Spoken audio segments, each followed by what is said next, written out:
Hey guys, Jaws of Shark Reviews here, and today we're going to be doing a review of the Transformers Studio Series Gamer Edition Deluxe Class War for Cybertron Barricade.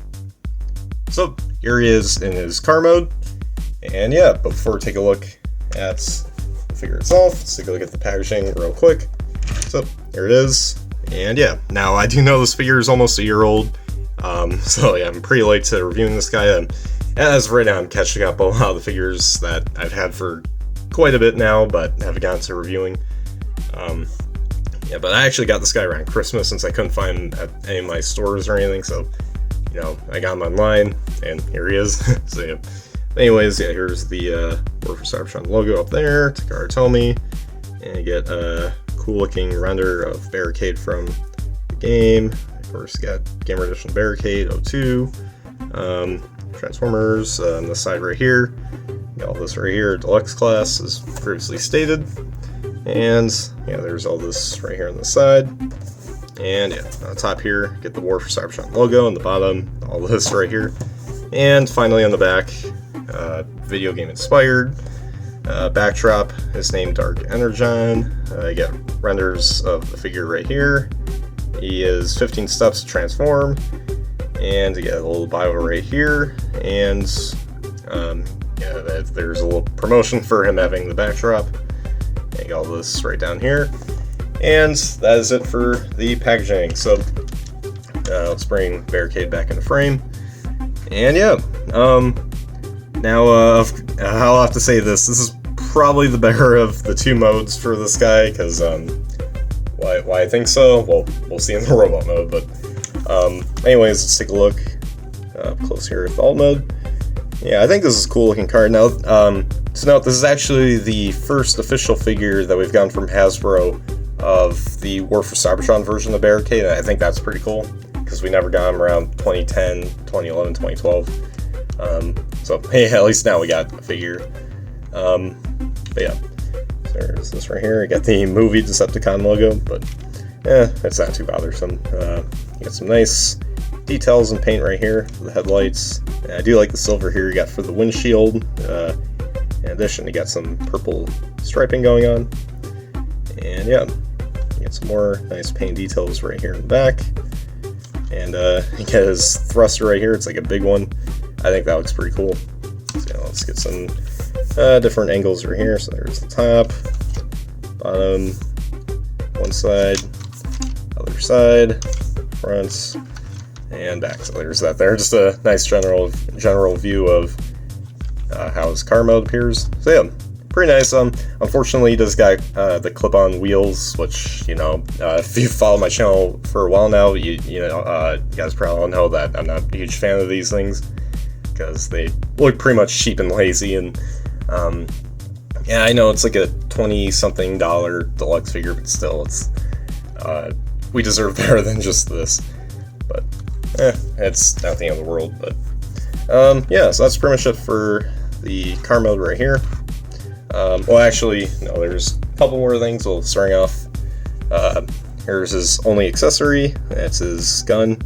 I think it does look pretty nice. I mean, it's all in black plastic, but I just think that the design for it's pretty nice. So there's that. Now there's like this kind of cube section right here, and that will go into this square hole right here on the top. And as you could probably already guess, we're doing the weapon storages right here. So yeah, there's that right here. This is like the preferred one, based on the instructions in the box, and I think this looks pretty cool. Kind of reminds me of those spy cars that have like the guns at the top. So you could store up there, but you could also store it in one other area, and that's right back here. So there's a slot right there, and there's a tab right here on this side of the gun, and you can go ahead and put that right in there. And there's that. You know, just extra junk, but I guess it does blend in right here in the back. But yeah, it looks like a bit of clutter, really. But yeah. But anyways, yeah, that's pretty much it for the storage. So let's go ahead and do some alt mode size comparisons. Starting off, here he is with Optimus. is with Bumblebee. And finally, here he is with his boss, the mighty Lord Megatron, right there. So, yeah, there you guys have those comparisons right there, and let's get right down to the transformation for this guy. So, starting off, you just want to untab this top section back here, and just move that back, and hey, there's his head already. Then next, just untab the arms from these pieces right here. And there you go, let's move this all out. This kind of looks a bit funny. I mean, it kind of looks like a penguin or something like this. So you could always just leave him in this and just call it his penguin mode. But anyways, yeah, back to this right here. So next you just want to swivel around the biceps. And then just open up the forearms and then move out the hands. Oop, and this came off. That is supposed to come off, but we'll get into that later. So yeah, just move down the hands, and then since they're in ball joints, you want to rotate them around. There you go, close it up, and then reattach this. And do the same thing right here. Swivel that around, so open this up, and then flip out the hand. Rotate that around, close it up, and there you go. I got both arms done. So next, you just want to bring down these panels, like so, and then swivel around the waist, and then split apart the legs, and then untab these panels right here, which are supposed to be the headlights in the car mode, and then just want to bring this up right here, actually from the back. It's a little hard to do right here, so we'll focus on that a bit later. The next, flip down the feet, and I think maybe now I could get, or actually no, you gotta bring it up this way, and then flip that back. There we go. And let's do the same thing right here. Flip that back, and fold that in. There we go. So the legs are done. Unfortunately, it doesn't seem like these tab in anywhere, so a bit of a bummer. And finally, now for the back section, you just want to fold this in, close that up, and then there's like these clips right here, and they're supposed to go into that square hole, and you just want to put that in. That'll stay right in there. And once you got that all completed, here you guys have Barricade in his robot mode. And yeah, it's not the greatest robot mode. I mean, from a distance it looks okay, but you know, if you look at it and even like hold it, especially if you hold it in hand, it's not really great of a figure. Anyways, let's start off with the up close details. And yeah, here's the head sculpt. I think it's a pretty decent looking head sculpt. You know, it matches Barricade's persona from the games, and yeah, Decepticon logo there. I do like what they did with the chest details and paint. I think that looks nice. And yeah, and then that's one of the problems with Barricade right here, especially in the robot mode, is that he kind of lacks paint. Aside from, you know, the head, the chest, he doesn't have a lot of paint. Like, I think the shins are painted, but and then there's some black paint right here, but aside from those things, and of course the torso section and the head doesn't have a lot of paint. I mean, it was kind of like that in the games. Like, let me look at the render. I mean, even then he kind of had a bit of some dirty details, and his helmet looked more silver, really. So I mean, but yeah, and yeah, the big elephant in the room is his feet. I don't get why they look like this. They look like beaver feet, almost duck feet. And yeah, it looks like something from like in a Looney Tunes cartoon or something. If they like drop like something very heavy on their feet and then they get flat like this, that's what it kind of reminds me of. Yeah. And the back here, not much better. I mean, well, I guess this back section is accurate. I mean, it is a bit kibbly with these side parts right here, but it's not too bad. The real issue is the legs, and yeah, the kibble on the legs is terrible. First of all, you got these sections right here that don't tab in, so that's already strike one. And then right here by the hips, you got these pieces right here, which I think, you know, sometimes like I do like to put them down like this, but then it kind of looks a bit odd. Yeah, there's no real nice way to put those. They're like, either way they look like junk. But so yeah, now I know there's some reviewers that hate on this figure. I don't think he's that bad, honestly, but yeah, I can definitely see though why he's considered the weakest of the Gamer Edition figures, because yeah, his raw mode just doesn't do it. Like, I really do like his alt mode, but this raw mode though, not great. But anyways, let's get into the articulation. He does have a ball joint at the head. It's very stiff though, but you can't move it side to side. The head can only go up that much, and then down that far, so at least you can look down. It's kind of like a rocking joint, actually. Yeah, I don't know if that's ball joint. I can't see it. His shoulders are in ball joints, so you technically can get him to move a full 180, but unfortunately, because all this kibble here, it's a bit affected. Shoulders can only move outwards that far, or actually, I think if you bring it up, you could get a little more movement there. He does have a bicep swivel, both arms. Yeah, sometimes with these Gamer Edition figures, their articulation varies on both arms. And of course, bend at the elbow, not the greatest bend. Oop, man, that happened again. And yeah, now the hands, or the wrists, I should say, are in ball joints. So, but unfortunately, when you have this closed up, you don't get a lot of movement. It's a bit stiff.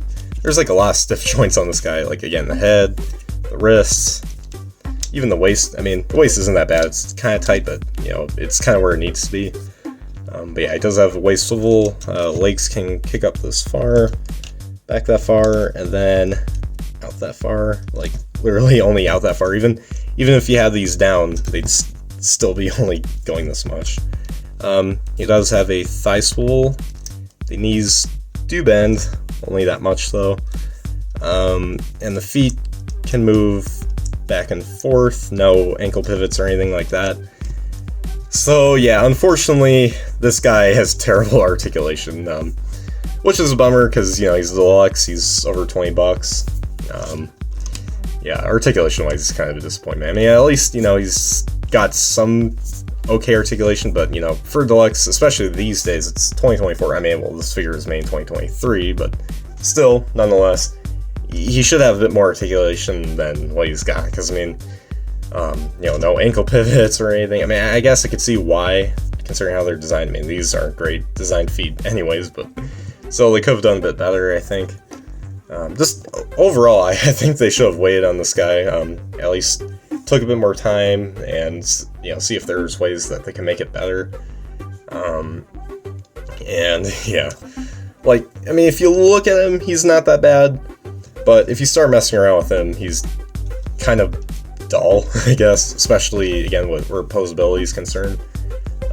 You know, I'm glad he kind of does have a bit of tight joints, except for the neck and the wrists, but I mean, at least he doesn't feel flimsy or anything like that. You know, his plastic's good, plastic quality is good. But yeah, it's just, I don't know, not really great. At least, yeah, articulation is probably the weakest part of this guy, and also the kibble too on the legs. But yeah, I think where the flaws in this guy really shine are with the articulation. And that's another problem too. He can't really stand that good because of how this is. There's no heel spurs or anything. So yeah. But yeah, if you kind of get him positioned right, he could somewhat stand. But yeah, anyways, for accessories, again, he does come with his gun. So yeah, as y'all saw before, his right forearm right here came off like twice. And like I said, then yeah, it is intentional because, like with the other Gamer Edition figures, you can remove the right forearm, and then you get this post right here with a shaved thing at the top. That's intentional because, as you can see right here, the hole kind of has that a bit off to the side right here, and actually, it kind of looks like a normal hole, but if you look closely, it's sort of squared off a little bit. But you're actually, yeah, no, it's slightly shaved off right here at the top. But yeah, that's where you want to attach his gun. And there you go. I think it looks kind of stupid, especially from this angle. Yeah, again, I get why. I'm still glad that they do have this, because in the game, the perspective is like this, and you know, you can have like guns, pew pew, bang bang, all that stuff. But just from the front, it looks kind of stupid. But yeah, there's that. And unfortunately, that's the only way he can hold his gun. There's no way for him to actually hold it like a proper gun. So that's a bit of a bummer. But for storage, again, you could go back right here, and then there's that tab, and that goes in that slot, and you can just keep it back there if you want. So yeah, I'll just leave it off to the side for now. And we shall do some robot mode size comparisons. So, this one I want to make sure he stands upright. And there we go. So, anyways, now for the robot mode size comparisons. Here he is with Optimus. You can see that right there. Here he is with Bumblebee. And last but not least, here he is with Megatron. So you get some Decepticon action going on right there. And yeah. So that is pretty much it for the robot mode size comparisons. And as always, since he's Studio Series figure, let's take a look at the backdrop. So here it is, and it was dubbed Dark Energon. So yeah, there's that right there. You know, you got Gamer Edition 02, Studio Series, Gamer Edition, all this stuff right here, War for Cybertron. And yeah, there's the backdrop. So I'll just place Barricade right there. And yeah, so if you collect these things, then that's what he looks like with his backdrop. Yeah, that's pretty much it for that. And there you guys have my review for the Transformers Studio Series Gamer Edition Deluxe Class War for Cybertron Barricade. And yeah, I gotta say, he's not really that good of a figure. The alt mode, the car mode, I think that's a really well done alt mode right there. I do like some of the purple metallic paint that they add in, some of the little details, and some of those do carry over obviously into the robot mode. And speaking of the robot mode, there's some things I like. The head sculpt's nice. I know in the game he had a bit more of a silver helmet. It's a little bit nice for Hasbro could do that. Maybe have the head a bit easier to move. Same thing with the wrists. And I really do like the torso section, but the rest of the limbs kind of lack paint. And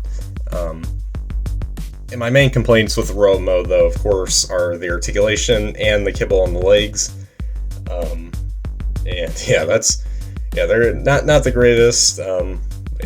Overall, is this guy the worst figure I've ever reviewed on my channel? No. In my opinion, though, he, so far at least, is the worst figure from Gamer Edition Studio Series. And he's definitely one of the weaker figures in the overall Studio Series line. And, yeah, but is he the worst figure ever made? God, no. There's, like, way worse figures out there, but... me personally, though, yeah, I don't think he's that great. At least in the raw mode. The alt mode's pretty cool, though. That's one saving factor right there. But yeah, that's pretty much it for my thoughts right there. So, yeah, now, anyways, guys, make sure you guys like, subscribe, comment, share for more, and comment down below what you guys think of this figure. So, anyways, guys, as always, till all, R1.